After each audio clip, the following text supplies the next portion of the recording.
जय हिंद दोस्तों, मैं कुणाल आपका स्वागत करता हूँ। ये हमारे भारतीय समाज और संस्कृति का दूसरा लेक्चर है और आज का टॉपिक है समाज, समुदाय एवं संगठन। तो आइए समझते हैं कि समाज, समुदाय एवं संगठन में क्या अंतर होता है। इससे पहले वाले लेक्चर में हम लोगों ने समाज के संबंध में डिटेल जानकारी प्राप्त की थी। आज हम लोग समुदाय एवं संगठन के संबंध में डिटेल जानकारी प्राप्त करेंगे। तो यहाँ एक शब्द है समाज, जिसे इंग्लिश में सोसाइटी कहते हैं। क्या कहते हैं? सोसाइटी। ठीक है, इसको ध्यान रखिएगा। दूसरा है समुदाय, जिसे इंग्लिश में कम्युनिटी कहते हैं। आप लोग कम्युनिटी डेवलपमेंट की बात सुनते होंगे। और तीसरा है ऑर्गेनाइजेशन। ठीक है, इसको थोड़ा सा ध्यान रखिएगा। ये तीन चीजें हैं, तीनों चीजों को बारी बारी से समझेंगे। सोसाइटी के संबंध में हमें जानकारी हो चुकी है जो पिछले वाले लेक्चर में है। दूसरा है कम्युनिटी और तीसरा है ऑर्गेनाइजेशन। तो समझते हैं सबसे पहले कि समाज एवं समुदाय में अंतर क्या होता है। इसकी स्पष्टता जरूरी है। मैं जानता हूं कि एग्जाम में ये पूछा नहीं जाएगा ये, लेकिन अगर एग्जाम में पूछ लिया जाता है तो समाज, समुदाय एवं संगठन तीनों एक पर्यायवाची शब्द जैसे लगते हैं, लेकिन तीनों में अंतर होता है। और तीनों को अगर अंतर को समझ लेते हैं तो हम अपने अस्पष्टता को अपनी जो अस्पष्टता है उसको और भी स्पष्ट कर लेंगे। ठीक है, तो इसलिए आप सिविल सर्वेंट बनने जा रहे हैं तो समाज की समझ आपको होनी ही चाहिए। तो इसलिए मैं समाज, समुदाय एवं संगठन में अंतर बताने का प्रयास करूंगा। समुदाय के संबंध में अभी शुरुआत करते हैं। इससे पहले हम लोगों ने समाज के संबंध में जानकारी प्राप्त की थी, अभी हम लोग समुदाय के संबंध में जानकारी प्राप्त करेंगे। समुदाय स्वरूप में छोटा होता है किसकी तुलना में? जो समुदाय है किसकी तुलना में स्वरूप में छोटा है? समाज की तुलना में। तो इसको थोड़ा सा समझते हैं डिटेल में। जो समुदाय होता है, जिसे इंग्लिश में कम्युनिटी कहते हैं, ये स्वरूप में छोटा होता है। ठीक है ना। जो समुदाय है, जिसे इंग्लिश में कम्युनिटी कहते हैं, ये स्वरूप में छोटा आता है किसकी तुलना में? समाज की तुलना में। क्योंकि जो समाज होता है बहुत ही विराट संस्था होती है, विराट संघ होता है और विराट समूह होता है। और समाज का हम लोग जन्म जन्म से ही हिस्सा बन जाते हैं, जन्म से ही हिस्सा बन जाते हैं। और समाज के संबंध में अरस्तु, जो कि ग्रीक दार्शनिक थे, उन्होंने कहा था कि अगर हम समाज से बाहर हैं तो हमारी स्थिति वैसी ही होगी जैसे कि ये स्थिति मछली की पानी से बाहर निकालने पर होगी। ठीक है, तो यहाँ पर हम लोग समुदाय के संबंध में जानकारी प्राप्त कर रहे थे, जिसे इंग्लिश में कम्युनिटी कहते हैं। समुदाय को इंग्लिश में क्या कहते हैं? कम्युनिटी। और ये स्वरूप में छोटा होता है किसकी तुलना में? समाज की तुलना में स्वरूप में छोटा होता है। और समाज का हम लोग जो जन्म से ही हम लोग हिस्सा होते हैं, जिसके संबंध में अरस्तु ने कहा था, जो कि ग्रीक दार्शनिक है, अगर हम समाज से बाहर हैं तो हमारी स्थिति वैसी ही होगी जैसे स्थिति मछली की पानी से बाहर निकलने पर होती है। ऐसा अरस्तु ने कहा कि समाज विहीन व्यक्ति मछली के समान होता है, जो मछली पानी से बाहर होती है, यानी कि छटपटाएगा। समाज से बाहर कौन रह सकता है? पागल किस्म का व्यक्ति होगा वो समाज से बाहर रह सकता है। दूसरा कि सुपर ह्यूमन बींग, जो अतिरिक्त मानव है, जो उसमें अलग से उसकी सोच है, अलग से उसकी शक्तियां है, वो समाज से बाहर रहेंगे। नहीं तो हम लोग जन्म से ही समाज का हिस्सा हो जाएंगे, ऐसा अरस्तु ने कहा। और अरस्तु ने समाज के संबंध में कहा, एक विराट संस्था है, विराट संघ है और विराट समूह है, जिसमें समुदाय शामिल होती है। मान लिया कि एक समाज है, ठीक है, एक समाज बड़ा गोला है और इसके अंदर छोटे छोटे बहुत सारे समुदाय हैं। ठीक है, तो जो छोटे छोटे समुदाय हैं ये समाज का ही हिस्सा है। ठीक है, तो ये जो समुदाय होता है समाज का हिस्सा होता है, इसको हम लोग थोड़ा सा ध्यान रखेंगे। फिर उसके बाद हम देखेंगे कि समुदाय एक निश्चित क्षेत्र में होता है। समुदाय क्या होता है? एक निश्चित क्षेत्र में रहने वाले लोगों से बनता है। जो समुदाय है एक निश्चित क्षेत्र में रहने वाले लोगों से बनता है।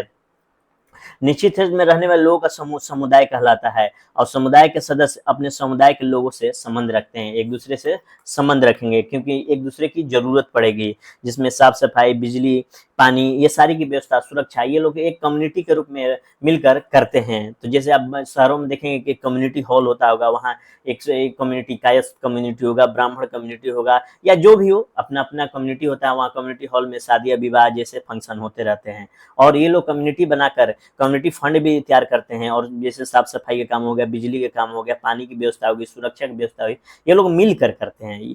तो इसका मतलब क्या हो गया? एक समाज की तुलना में ये छोटा संगठन है जहां जीवन की जरूरतों को पूरा करते हैं समूह बनाकर। ठीक है, समुदाय को संस्थागत रूप में आते ही वो मूर्त रूप ले लेता है। जैसे कि जो समाज था वो अमूर्त रूप में था, असंस्थागत था, जिसमें आप जन्म से ही उसके सदस्य हो जाते हैं। लेकिन जो समुदाय है वो संस्थागत रूप में आते ही वो मूर्त रूप ले लेता है। कोई इसका सेक्रेटरी होगा, कोई इसका कोई कोषाध्यक्ष होगा, तो ये क्या हो जाता है? उसको मूर्त रूप, यानी कि एक पहचान दी जा रही है, एक फिगर दी जा रही है, एक रूप दी जा रही है। जबकि समाज एक एब्स्ट्रैक्ट कॉन्सेप्ट है, अमूर्त संस्था है, इसका अस्तित्व लोगों के दिमाग में होता है। समुदाय का रूप, समुदाय का मूर्त रूप होता है। इसमें शामिल लोग समाज समान उद्देश्यों के लिए जुड़े रहते हैं, यानी कि समुदाय के लोग जो होते हैं एक समान उद्देश्यों के लिए जुड़े रहते हैं और जीवन से जुड़े सभी उद्देश्य इसमें शामिल नहीं होते हैं, सारे उद्देश्य शामिल नहीं होते हैं। जरूरी नहीं कि समुदाय का अस्तित्व विधिपूर्ण है, यानी कि लॉफुल नहीं होना चाहिए। इसमें क्या है कि अपना एक कायस्थ समाज बना लिया, ब्राह्मण समाज बना लिया और उसमें अपने अपने रूल, अपने अपने कोषाध्यक्ष, अपने अपने सेक्रेटरी घोषित कर दिए। इसमें सरकार का कोई लेना देना नहीं है, ये समुदाय का रूप होता है। ठीक है, इस लोग को ध्यान रखिएगा। तो हम लोगों ने समाज के संबंध में पिछले अध्याय में समझा था, आज समुदाय के रूप में यहाँ समझा। जो समाज था अमूर्त था, समुदाय मूर्त रूप था। ठीक है, तो जो समुदाय होता है समाज का ही एक हिस्सा होता है। अब समझते हैं संगठन क्या होता है, जिसे इंग्लिश में ऑर्गेनाइजेशन कहते हैं। इसको थोड़ा सा समझते हैं। तो संगठन समुदाय का भ्राता होता है। जो संगठन क्या होता है, समुदाय का भ्राता होता है। जो ये जो है समुदाय का भ्राता होता है, माने एक जैसा भाई जैसा ही होगा, एक तरह से मान के चलिए।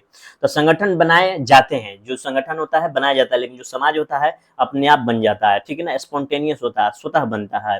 संगठन बनाए जाते हैं, इनका मूर्त रूप होता है, यानी कि इसके अब्स्ट्रैक्ट फॉर्म होते हैं। तो संगठन का अस्तित्व विधिपूर्ण होता है, लेकिन जो भी ऑर्गेनाइजेशन बनाए जाएंगे वो विधिपूर्ण होगा, लॉ के अंडर में होगा, ये रजिस्टर्ड होगा। ठीक है ना, ये रजिस्टर्ड होता है, जिसमें वैधानिकता प्राप्त होती है, सरकार के द्वारा स्वीकृत होती है, इसकी अपनी एक पहचान होती है। ठीक है ना, ये क्या होती है, इसकी अपनी पहचान होती है संगठन की।